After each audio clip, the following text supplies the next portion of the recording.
क्या कोई कंपनी इतनी पावरफुल हो सकती है कि वो एक पूरे कंट्री को तबाह कर दे?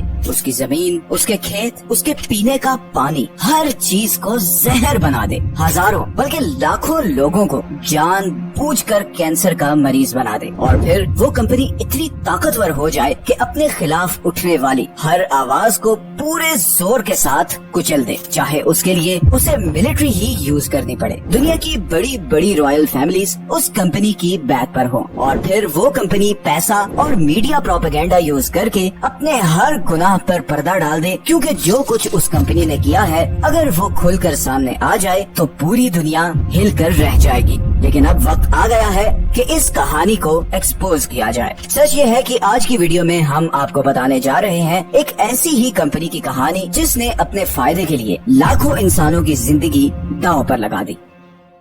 ये कहानी शुरू होती है 19वीं सदी में। 1833 में लंदन में एक बहुत बड़ा बिजनेसमैन था जिसका नाम था सैमुअल। सैमुअल समुद्री खौल या जिन्हें सी शेल्स भी कहा जाता है, उनकी इंपोर्ट एक्सपोर्ट का काम करता था। 1870 में सैमुअल के मरने के बाद उसका सारा बिजनेस उसके दो बेटों के कंट्रोल में चला गया। बड़े बेटे मार्कस ने लैंप्स में डलने वाले केरोसिन, जिसे मिट्टी का तेल भी कहते हैं, उसे एक्सपोर्ट करने का काम शुरू कर दिया। अब उस जमाने में ये तेल इन शिप्स में ऐसे बैरल्स के थ्रू एक जगह से दूसरी जगह भेजा जाता था और उससे मसला ये होता था कि ये बैरल्स लीक हो जाते थे और तेल जाया हो जाता था। मार्कस ने इसी प्रॉब्लम को हल करने के लिए ऑयल टैंकर डिजाइन किए ताकि तेल डायरेक्टली सी पोर्ट्स पे खड़े टैंक्स में डाला जा सके। और फिर 1892 में पहली बार मार्कस के बनाए हुए टैंकर्स में ये तेल स्वेज कैनाल को क्रॉस करके इधर एशियन मार्केट्स जैसे कि थाईलैंड और इंडोनेशिया तक पहुंचा, जो उस वक्त ब्रिटिश एम्पायर के कंट्रोल में थी। ये पहला मौका था कि एशिया और यूरोप की ऑयल की सप्लाई समंदर के जरिए आपस में कनेक्ट हुई। इस एक ट्रिप की वजह से मार्कस को एक बहुत बड़ी बिजनेस अपॉर्चुनिटी नजर आ गई। उस जमाने में सिर्फ एक और कंपनी थी जो ऑयल सप्लाई करने का काम कर रही थी और वो थी स्टैंडर्ड ऑयल, रॉकफेलर फैमिली की अपनी ऑयल कंपनी। लेकिन स्टैंडर्ड ऑयल सिर्फ यूरोप तक ऑयल सप्लाई कर रही थी और उन्हें जब पता चला कि मार्कस अपने ऑयल टैंकर्स लेकर एशिया गया है तो उन्होंने मार्कस को ऑफर की कि वो स्टैंडर्ड ऑयल के टैंकर्स भी एशिया सप्लाई करना शुरू करे और बदले में उनसे कमीशन ले ले। मगर मार्कस के जहन में कुछ और ही था। उसने सोचा कि किसी और कंपनी के लिए काम करने से बेहतर है कि क्यों ना अपनी खुद की ऑयल ट्रेडिंग कंपनी बनाई जाए। लेकिन ये बड़ा रिस्की काम था, बिकॉज रॉकफेलर्स उस वक्त हर जगह छाए हुए थे और स्टैंडर्ड ऑयल के मुकाबले में कंपनी खोलने का मतलब था उनसे दुश्मनी लेना। मगर मार्कस ने किसी की परवाह किए बगैर 1907 में रॉयल डच पेट्रोलियम के साथ मिलकर एक नई कंपनी बनाई और उसका नाम रखा शेल। स्टैंडर्ड ऑयल को चैलेंज करना कोई आसान काम नहीं था, but thanks to a very high demand of oil at that time, Shell बहुत जल्द दुनिया की टॉप ऑयल सप्लाई करने वाली कंपनी बन गई। इवन वर्ल्ड वॉर 1 में शेल ब्रिटिश आर्मी को सबसे ज्यादा ऑयल सप्लाई करने वाली कंपनी थी। बल्कि कई डॉक्यूमेंट्स में तो ये भी कहा गया है कि अगर शेल ना होती तो शायद एलाइज कभी भी जर्मन्स को हरा ना पाते।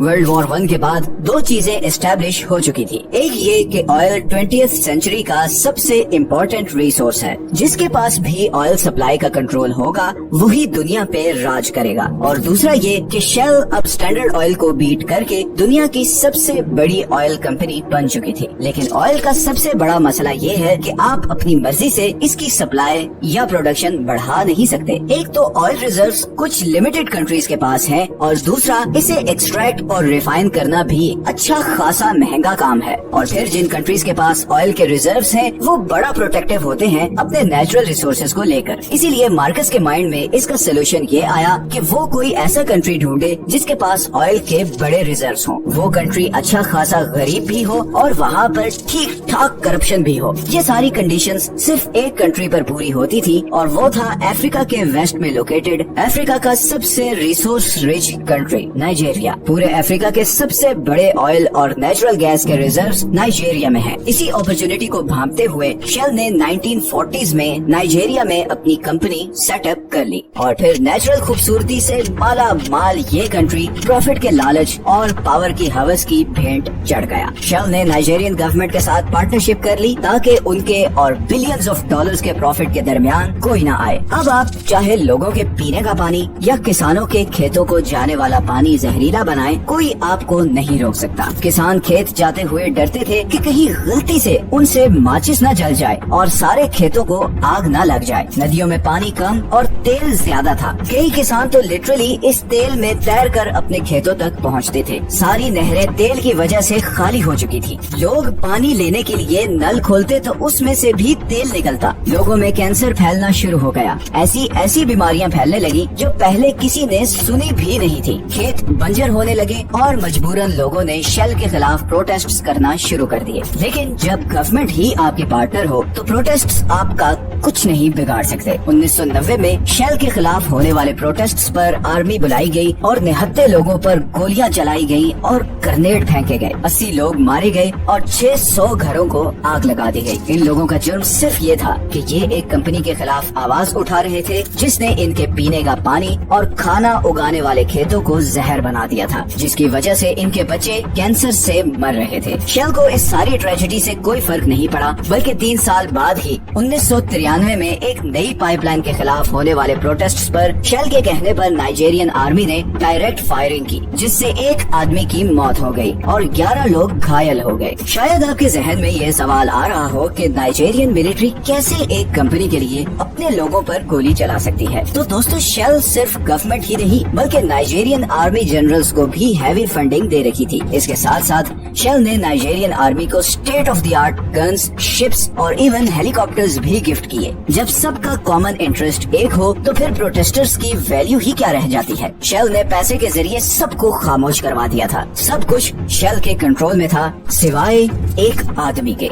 इस आदमी का नाम था केन सारो-वीवा। केन एक राइटर और एनवायरमेंटल एक्टिविस्ट था। केन ने शेल के खिलाफ एक जबरदस्त मूवमेंट चलाना शुरू की। प्रेस से लेकर स्कूल, कॉलेजेस, यूनिवर्सिटीज और इवन हॉस्पिटल्स में भी केन ने लोगों को ये अवेयरनेस देना शुरू की कि शेल उनकी जिंदगियां बर्बाद कर रही है। केन के आसपास लोगों की एक भीड़ इकट्ठी होने लगी। केन का सिर्फ एक मिशन था कि शेल को नाइजीरिया से बाहर निकाला जाए। शेल ने केन से नेगोशिएट करने और उसे खरीदने की बहुत कोशिश की, मगर वो उसमें नाकाम रहे। अब क्योंकि केन के साथ लोगों की एक बहुत बड़ी तादाद थी तो उसके खिलाफ एक्शन लेना भी मुश्किल हो रहा था। केन और उसके साथियों ने शेल के ऑपरेशंस रोकना शुरू कर दिए। तेल ले जाने वाले ट्रक्स को रोड पर रोक लिया जाता। प्लांट पर काम करने वाले इंजीनियर्स को डराया धमकाया जाता ताकि वो नाइजीरिया को छोड़कर वापस अपने कंट्री चले जाएं। और हिस्ट्री में पहली बार शेल के ऑपरेशंस पर असर पड़ना शुरू हो गया। शेल को एक धचका लगा था। एक आदमी उनके रास्ते में सबसे बड़ी रुकावट बन चुका था। उसको हटाने के लिए बहुत ही स्मार्ट प्लान की जरूरत थी। शेल के लोग नाइजीरियन इंटेलिजेंस के ऑफिसर्स के साथ बैठे और उन्होंने केन को रास्ते से हटाने के लिए एक प्लान बनाया। 4 हफ्ते बाद केन के गांव के 4 लोकल चीफ्स को बेदर्दी से कत्ल कर दिया गया और इसका इल्जाम केन और उसके साथियों पर लगाया गया। हालांकि जिस दिन ये मर्डर हुआ, केन उस दिन गांव में था ही नहीं। केन के गांव के चंद लोगों को रिश्वत देकर झूठी गवाहियां दिलवाई गई और फिर 1 साल बाद ही 1995 में केन और उसके 9 साथियों को फांसी दे दी गई। मैसेज बहुत ही क्लियर था, जो भी शेल के खिलाफ जाएगा उसका यही अंजाम होगा। इन 9 लोगों की फैमिलीज ने नेदरलैंड्स में शेल के खिलाफ केस किया और फिर 2017 में 22 साल बाद शेल को इस ट्रेजेडी का आधा कसूरवार ठहराया गया। हालांकि 5 लोगों ने आकर कबूल किया कि उन्होंने शेल के कहने पर केन के खिलाफ झूठी गवाही दी थी। शेल को सिर्फ $15 मिलियन का फाइन करके छोड़ दिया गया। 2018 में दुबई में एक प्राइवेट प्रॉपर्टी डेटा लीक हुआ जिसमें देखा जा सकता था कि शेल ने $1.3 बिलियन की प्रॉपर्टी नाइजीरियन पेट्रोलियम मिनिस्टर और कुछ नाइजीरियन मिलिट्री जनरल्स को गिफ्ट की थी। इसी तरह इस कंपनी ने सिर्फ गवर्नमेंट और मिलिट्री को ही नहीं बल्कि आम लोगों में भी अपना अच्छा इमेज बनाने के लिए ऐसी मीडिया कैंपेन्स की जैसे कि ये एड। इसमें देखा जा सकता है कि शेल अपने आप को एक ऐसी कंपनी के तौर पर पेश कर रहा है जो एनवायरमेंट फ्रेंडली एनर्जी में इन्वेस्ट करता है। इसी तरह दिसंबर 2011 में 40,000 बैरल्स नाइजर रिवर में लीक हो गए और ये दरिया लिटरली काला हो गया। इस दरिया की सारी मछलियां मर गई, आसपास के खेत तबाह हो गए, लोगों के पास पीने के पानी का एक कतरा नहीं रहा और بدلے میں शेल ने सिर्फ ये कहा कि ये बैरल्स लीक होना शेल की नहीं बल्कि नाइजीरियन पेट्रोलियम वर्कर्स की गलती है। 2017 में एक स्टडी पब्लिश हुई जिसमें ये इंकशाफ किया गया कि जो माएँ नाइजर रिवर के 10 किलोमीटर के रेडियस में रहती थी उनके छोटे बच्चे के पहले महीने में मरने के चांस 50% हैं और बचने की सूरत में भी फिजिकली और मेंटली डिसेबल्ड होने के चांसेस 40% हैं। इन सब वाकयात के बाद नाइजीरियंस में शेल के खिलाफ गमो गुस्सा बहुत बढ़ गया, बल्कि अब तो कई ग्रुप्स हथियारों के साथ शेल और नाइजीरियन गवर्नमेंट के खिलाफ लड़ रहे हैं। एक सिविल वॉर की सी सिचुएशन बनी हुई है नाइजीरिया में और उसकी वजह सिर्फ एक कंपनी है। एक कंपनी ने अपनी खुदगर्जी और लालच की वजह से एक पूरे कंट्री को तबाह करके रख दिया है।